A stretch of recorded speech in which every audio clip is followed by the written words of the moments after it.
Aujourd'hui, je sais que c'est une recette qui est attendue par beaucoup de personnes. C'est la recette des truffes au chocolat, au caramel, au beurre salé. Et au beurre salé. Un programme On met là 260 g de crème liquide à bouillir. à bouillir, Juste à ébullition. juste à ébullition et on enlève.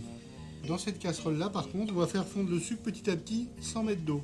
On va mettre 190 g de sucre en poudre, de préférence. Voilà, c'est ça. Donc, la précaution, c'est de ne pas mettre le sucre d'un seul coup. Voilà. De le mettre au fur et à mesure. Dès que le caramel va avoir une belle couleur bien sombre, on décuit avec 40 g de beurre de micelle. En fait, le caramel, c'est extrêmement sucré et le beurre de micelle permet de rétablir le goût.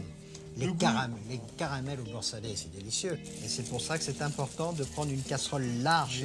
Parce que si on prend une petite casserole, eh ben on se brûlerait aussitôt. Ouais, ça va déborder. Ça va...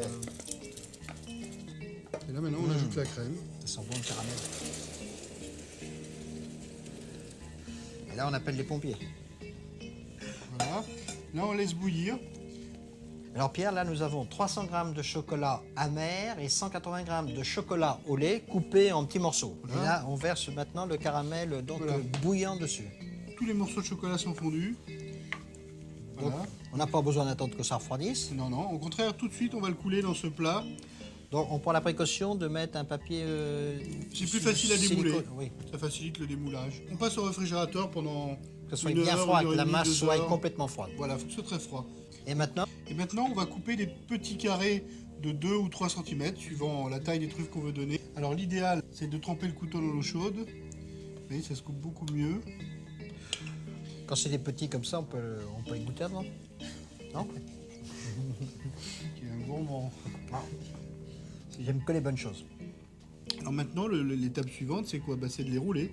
Alors là, maintenant, il nous reste une opération à faire, c'est de les passer dans le cacao. Cacao amer, alors? Voilà. Voilà, on les passe dans une petite passoire pour égoutter le cacao. Ce qui est intéressant avec, avec cette préparation pour les truffes, c'est que la ganache est extrêmement moelleux, ça fond dans la bouche et on peut presque le manger froid à la sortie du réfrigérateur. On laisse 2 heures environ au réfrigérateur, que la masse devienne dure. Oui, juste recouvert d'un film pour pas que ça prenne l'humidité. Ouais, Pierre, je peux plus attendre, je craque. Ben, moi aussi, quel plaisir. Au revoir. Et bon appétit, bien sûr.